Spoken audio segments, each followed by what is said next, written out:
destroying our country, are destroying our people, and are raping, murdering, abusing and torturing our children. Why is the people of Scotland no outrage?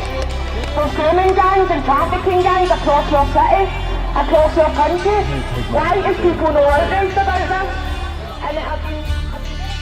To anybody, the war for the sons and daughters has been murdered, raped and abused and trafficked in Scotland, England, Ireland and Wales and beyond. It's diabolical. Now people, sons and daughters, as I said, are very important. Nicola Sturgeon and our government 3 times have been judges stepped down in a child abuse inquiry. There's an inquiry in Dublin just now that's still running, we don't know the full outcome. They're complicit in this, people. Westminster, the Parliament in Westminster has destroyed numerous files and documents relating to murder abuse of sons and daughters. 27,000 sons and daughters have went missing in the last couple of years, and nobody has stopped to ask the question, where are these sons and daughters? What's happened to them? Because nobody seems to care. Well, Save Our Children and Anti-Corruption Scotland and the people standing here today care. Let me tell you that. It's wrong. The lockdown is unlawful.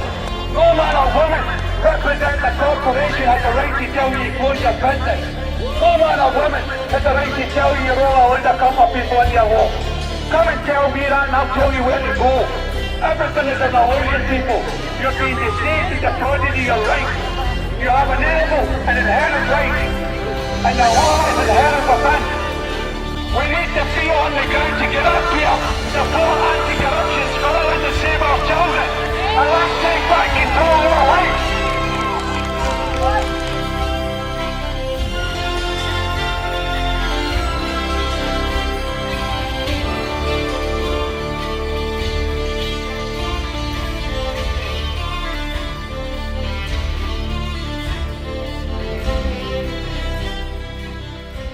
Back against Save Our Children and Roberts, Anti-Corruption. They're the people doing the heavy lifting, week in, week out. Basically the community is ignoring its responsibilities. It's ignoring its responsibilities to the older people, and it's ignoring its responsibilities to the children. Which, as my friend Alex, the man who's investigating Governor at the moment, doing paid professional jobs for them, says that is the shame of Scotland. The shame of Scotland. And as I said last week, every adult should be responsible for every child. Now the fact that we put those responsibilities into the hands of third-party professionals, and we see what a mess that ultimately creates, because doing a job is not the same as something that is a commitment from your heart that reflects your values. It's never ever going to have the same power. As Mandy said a couple of weeks ago, 27,000 children have disappeared in Scotland over the last 3 years. 9,000 kids a year, roughly 25 children a day, every day. Now, why is that not being reported in the media?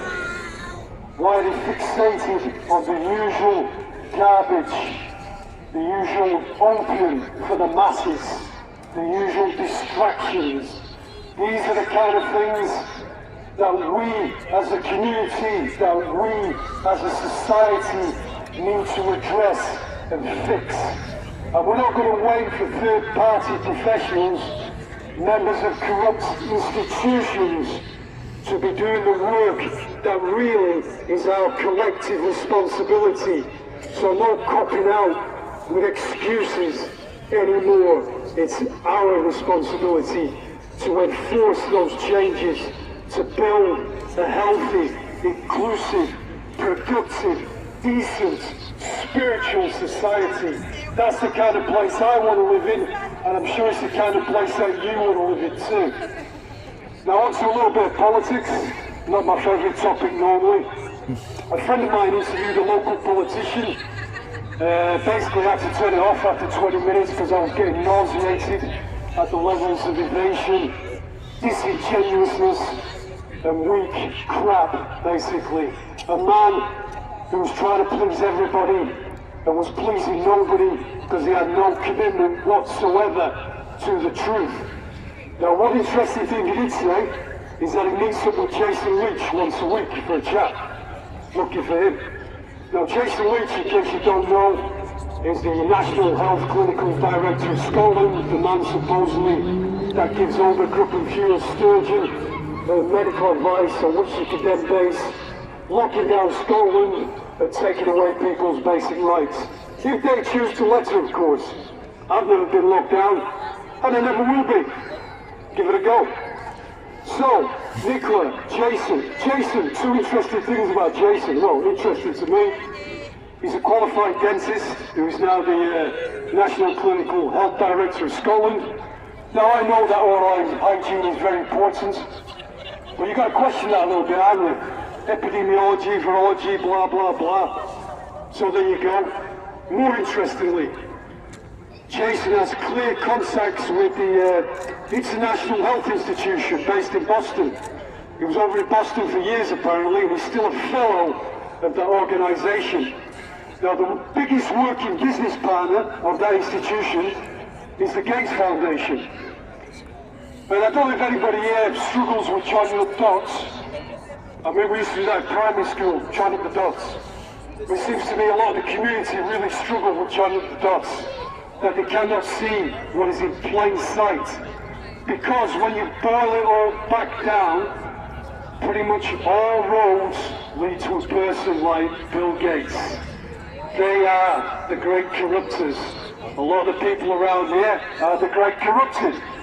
The people mentioned over there on Chris's van.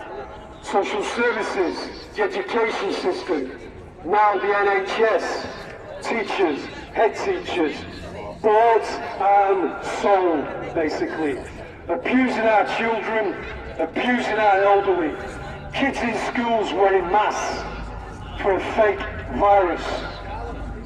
Child abuse, hypoxia, hypercapnia, reduced cortisol levels, impaired cognitive function.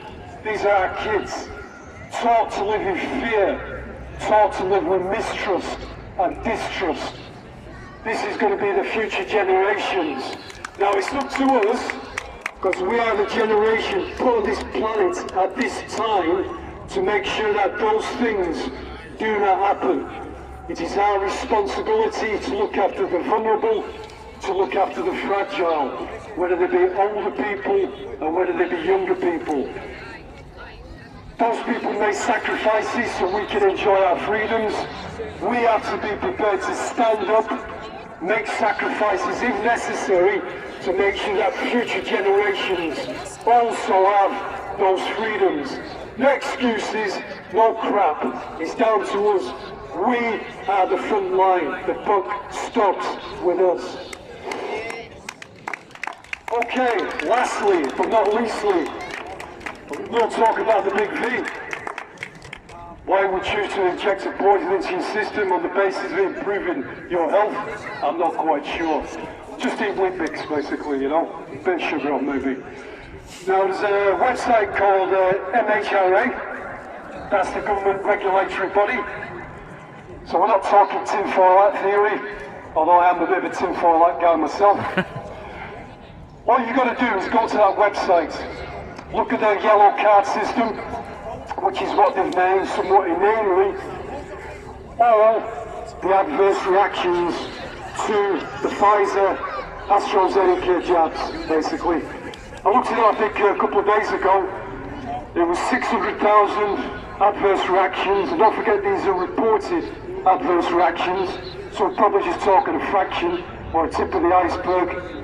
600,000 people, through their doctors, or through their families, or through themselves, have reported adverse reactions to these jabs.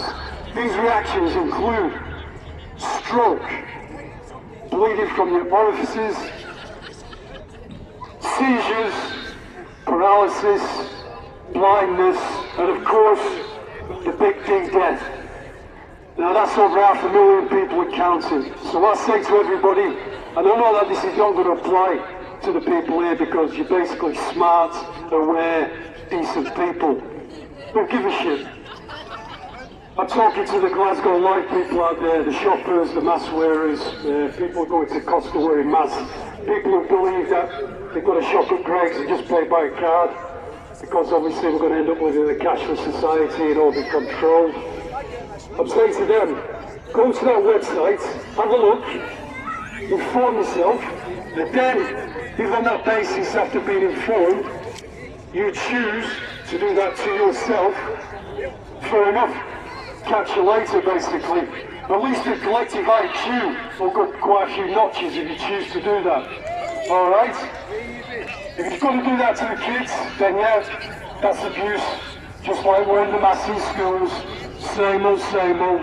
25 children a day disappearing, trafficked through the so-called care system, through the so-called social services. Now, the brighter note, I like to end on a bright note because I've generally got a sunny disposition. If you're worried about immunity, get out in the sunshine, eat decent food, drink some clean, filtered water because the water that comes out of the tap is full of crap and is designed to dump people down and make them unhealthy. Take some exercise, moderate, you don't have to go ballistic. Go for a nice walk with your dog. Hang out with your friends, play some music, do some dancing, make love, preferably with a person that you do love, if you've got somebody in your life. But that's it, that's all you need. That's the best immunity system that you could possibly have. Because that is nature, that is divine creation's gift to every living man and woman and child on this planet. We don't need anything else. All the rest is a vehicle, a smokescreen for control. That's all it is. Negativity knocking at your door. Reject the negativity. Stand in your sovereignty as a free man, as a free woman. You live on the natural law, on the common law. That is our birthright. And that is our responsibility. And we will not forsake that responsibility. So thank you, Glasgow. Great to see the people here today. I've got the utmost respect for all the people who choose to come here. And I personally will always choose to stand with such people. Catch us all later.